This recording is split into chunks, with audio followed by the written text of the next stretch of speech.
I 28F, work as a paralegal at one of San Francisco's top law firms, specializing in family law and civil litigation. The irony isn't lost on me that I spend my days meticulously documenting evidence for family disputes while dealing with my own family drama. Every day, I help attorneys build cases against manipulative family members who exploit and abuse their relatives' trust. I've become exceptionally good at spotting patterns of manipulation and gathering evidence, skills that would soon prove more personally valuable than I ever expected. Let me give you some background. I have a younger sister, Olivia, 23F, who my parents have always treated as their miracle child. My mom had experienced 3 devastating miscarriages before Olivia was born, and the trauma of those losses nearly broke their marriage.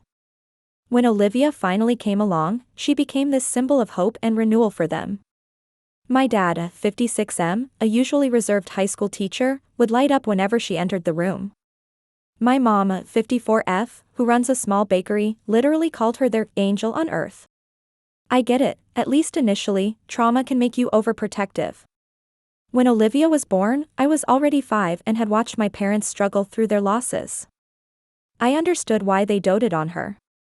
But what my parents never saw, or chose not to see, was how Olivia learned to weaponize their devotion. She developed an uncanny talent for emotional manipulation that would impress even the most seasoned lawyers I work with. Growing up, Olivia displayed a masterful ability to twist any situation to her advantage. Her victim act was Oscar-worthy, and she knew exactly how to play our parents like a fiddle. Her manipulation started small, blaming me for broken toys, claiming I pushed her when she fell. I never did, making herself cry whenever I got attention. But as we got older, her tactics became more sophisticated and cruel. I remember this one incident that really shows her true colors. On my 16th birthday, our grandmother had given me this antique pocket watch that had been in the family for generations. It wasn't just any watch, it was a beautifully crafted 1890s piece that had survived 2 world wars and belonged to our great-great-grandfather who immigrated from Ireland. The story behind it meant everything to me. Olivia threw a fit because she wanted it too, despite having received her own special gift, a brand new iPhone. Remember, this was when iPhones were still a big deal. When I refused to share it, it was my birthday present. After all, she decided to teach me a lesson. Later that night, knowing I was terrified of spiders since a childhood incident at summer camp, she snuck into my room and put a large house spider in my pillowcase. When I woke up screaming with something crawling on my face, who should appear but Olivia, playing the concerned sister perfectly. She even managed to make my parents believe she had rushed in to help me. It was only later, when we were alone, that she revealed what she had done, wearing that smug smile I'd come to know so well. The watch mysteriously disappeared a week later. Though we never found proof, I knew Olivia had taken it. When I accused her, she turned on the waterworks and claimed I was just trying to hurt her because I was jealous of her new iPhone. My parents grounded me for a week for making false accusations. The watch never turned up. Then there was the time I had my first real crush on a guy named Jason during junior year. He was in my AP chemistry class, and we'd been study partners for months. I'd finally worked up the courage to invite him over to watch a movie. I'd spent hours picking out the perfect outfit, a new blue dress I'd saved up for months to buy from my part-time job at the local library. The moment Jason walked in, Olivia accidentally spilled her grape juice all over it.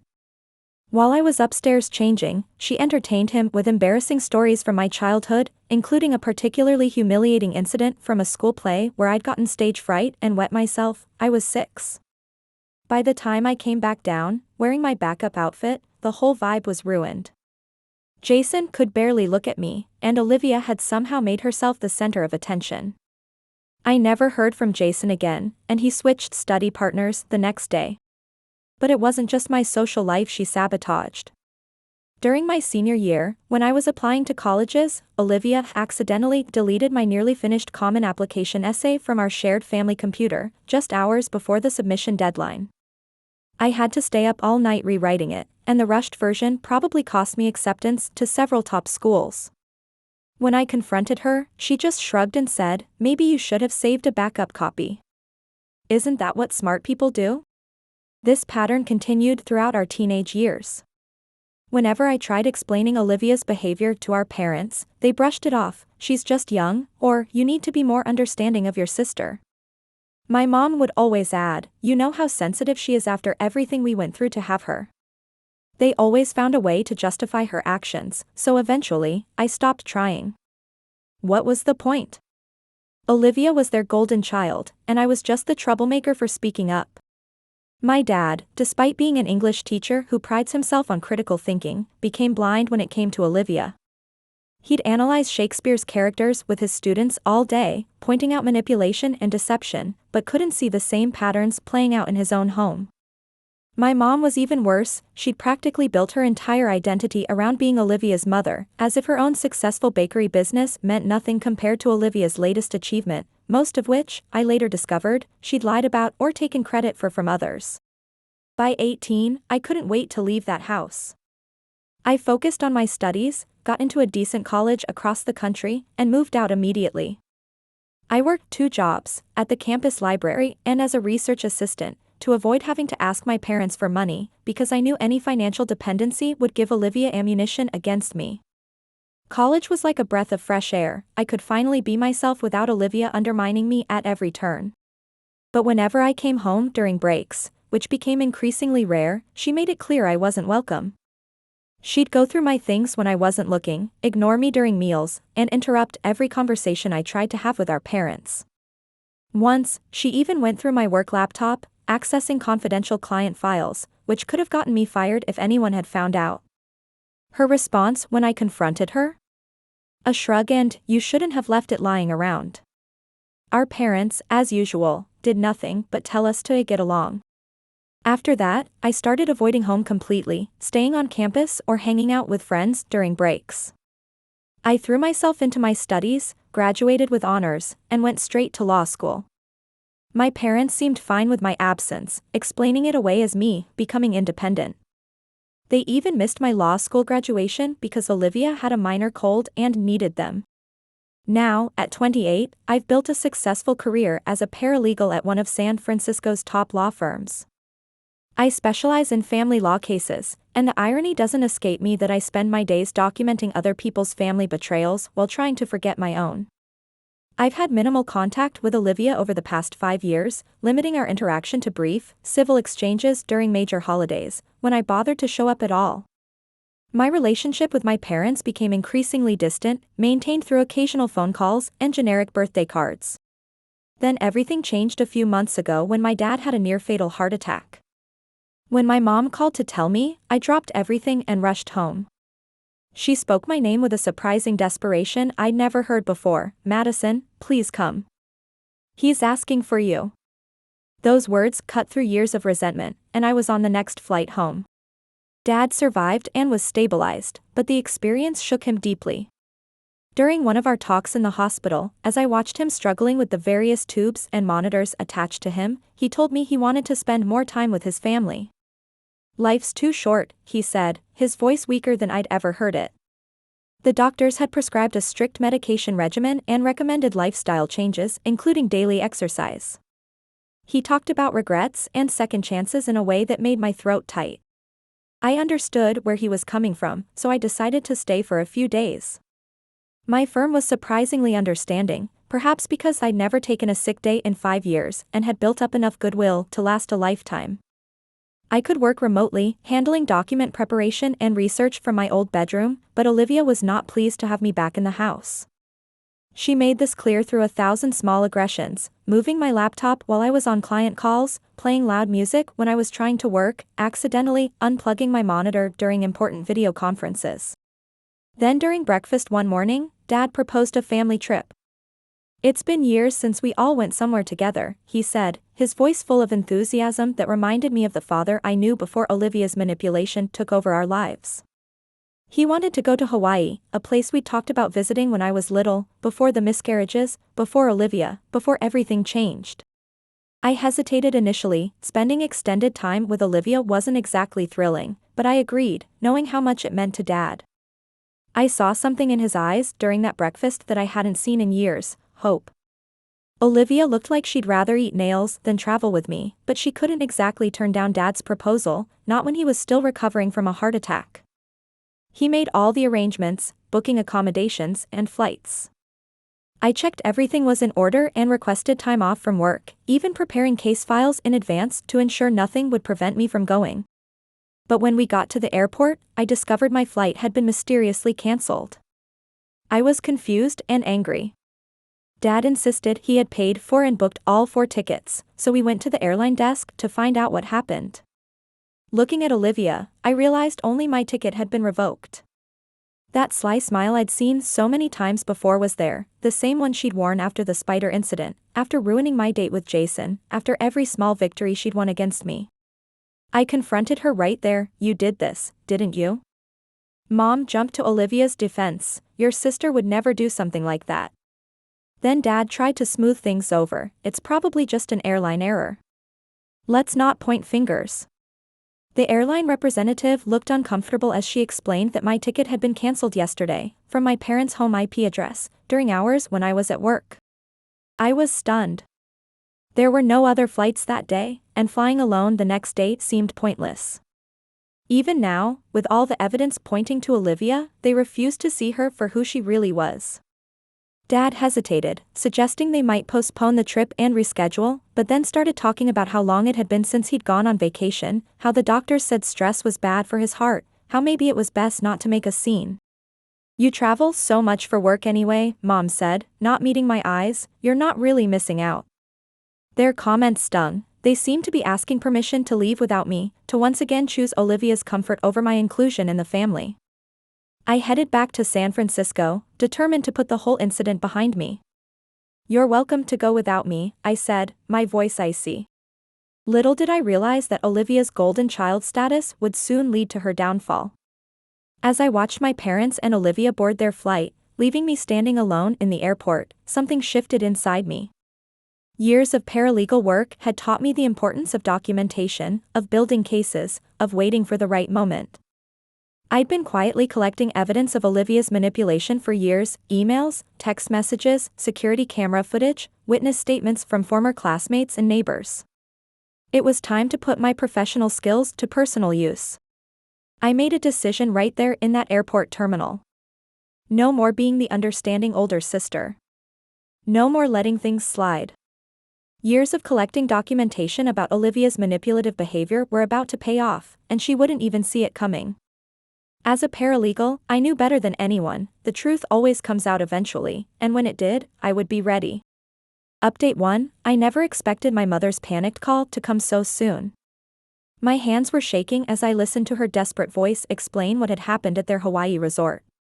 What started as their perfect family vacation had turned into a nightmare that would finally expose Olivia's true nature.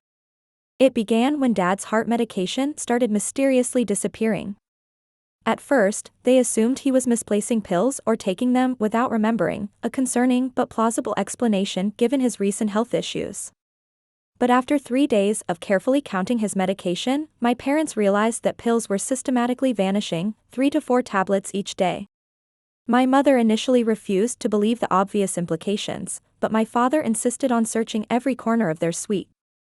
They found nothing until my mother went to borrow sunscreen from Olivia's room while she was at the pool. There, in Olivia's bedside drawer, were all of Dad's missing heart medications, along with his backup prescription bottle that had supposedly been lost during packing. When confronted, Olivia didn't even try to deny it.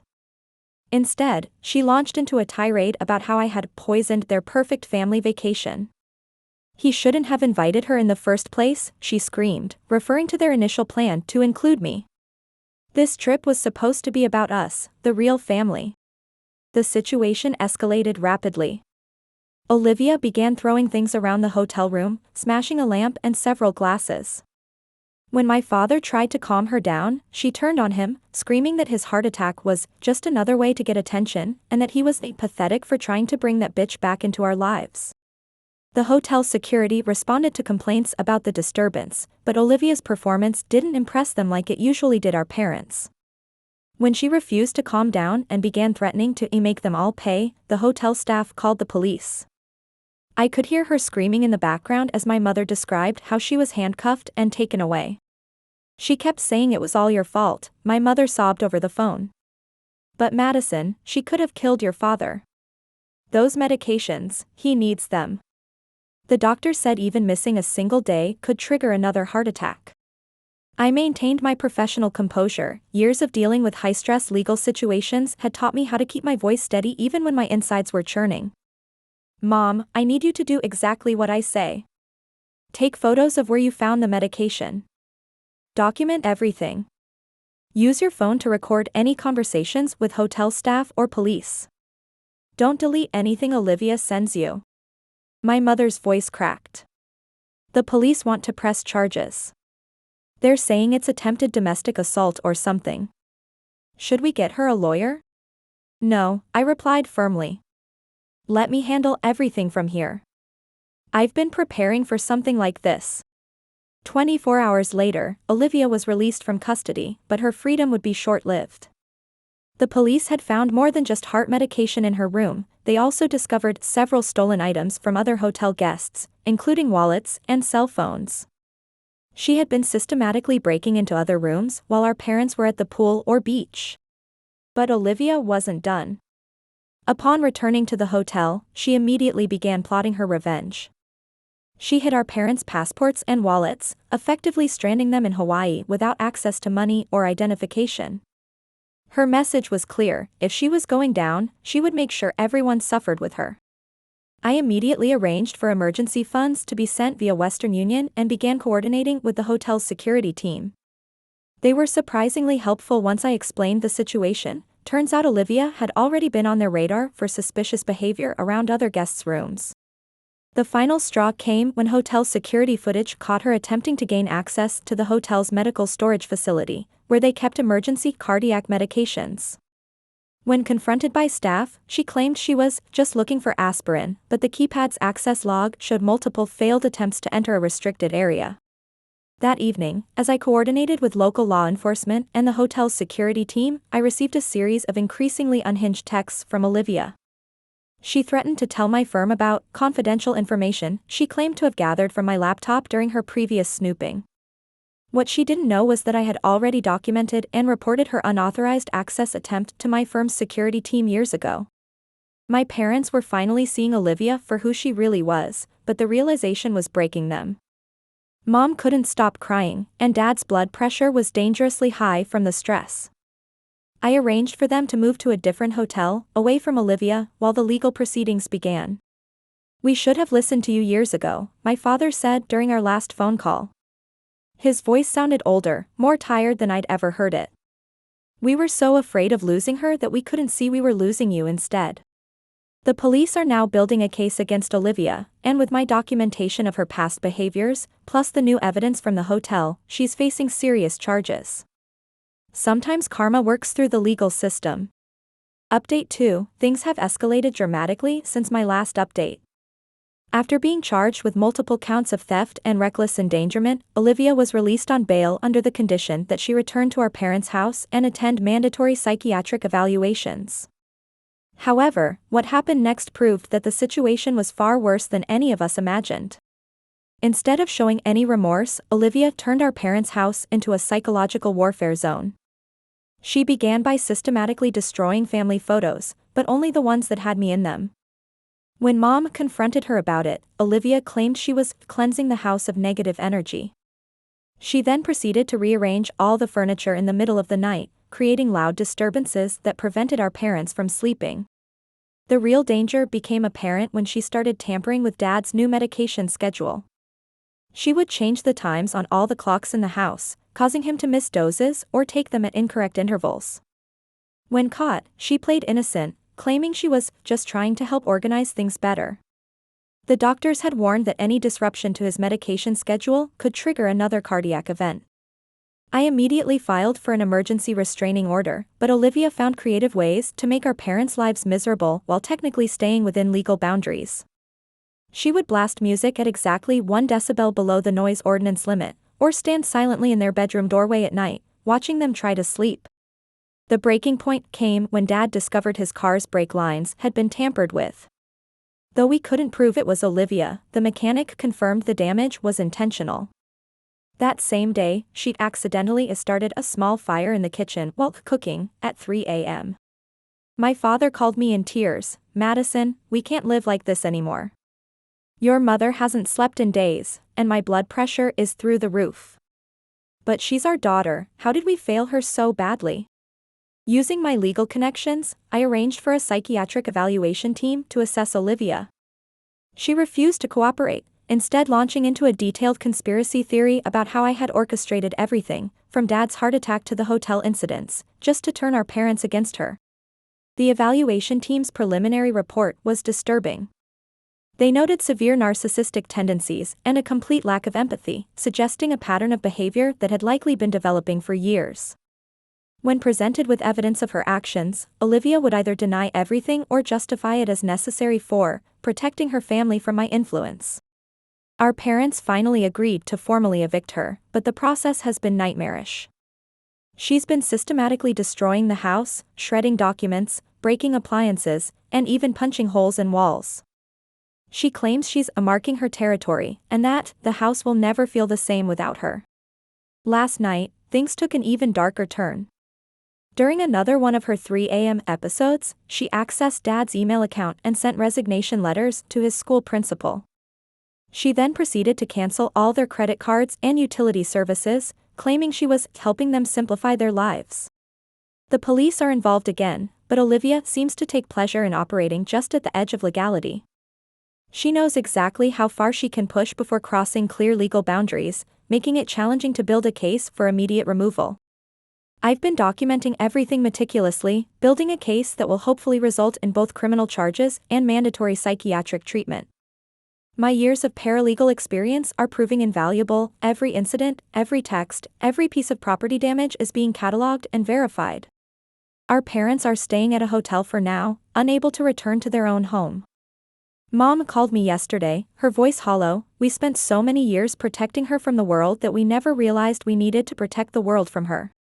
The court hearing for the eviction is scheduled for next week.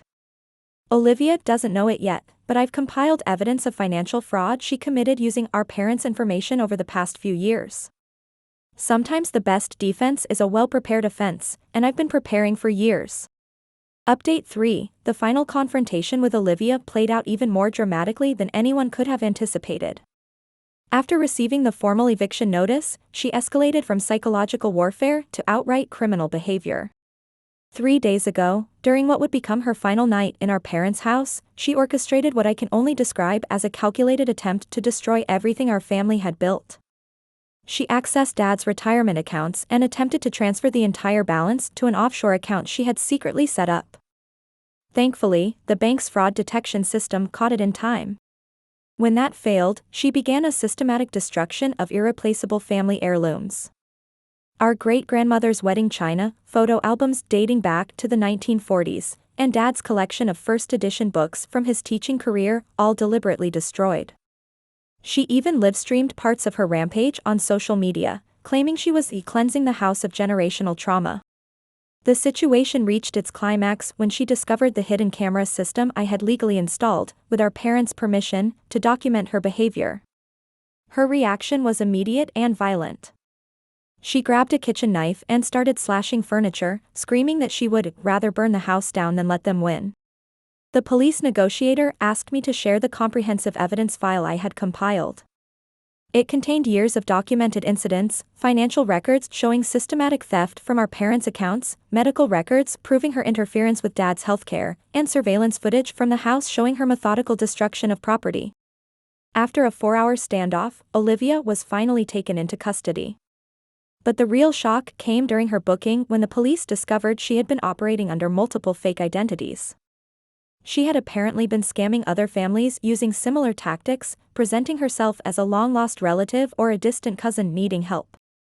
The district attorney is now pursuing multiple felony charges: attempted financial fraud, criminal destruction of property, identity theft, and criminal threatening. The evidence I gathered over the years has become the cornerstone of their case. Our parents are staying with me in San Francisco while they process everything. Yesterday, we had our first real family dinner in years, just the 3 of us. Mom broke down during dessert, saying, "I keep thinking about all the signs we ignored, all the times Madison tried to tell us. Dad, who has finally started to regain his health now that he's away from Olivia's influence, added, "We were so caught up in the idea of not losing her that we never realized we were losing ourselves." The antique pocket watch, the one Olivia stole years ago, was found among her possessions during the police search. Dad gave it to me last night, saying it should have been mine all along. As I hold it, listening to its steady tick, I'm reminded that time reveals all truths eventually. Moving forward, we're focusing on healing as a family, the real kind, built on honesty and mutual respect rather than manipulation and fear. Sometimes the hardest person to cut out of your life is the one who should have been closest to you, but as we've learned, it's better to have a smaller, healthier family than a larger, toxic one. Thank you all for your support and advice throughout this journey. Your comments helped me stay strong when things got tough. Special thanks to the legal professionals in this community who offered guidance. You guys are amazing.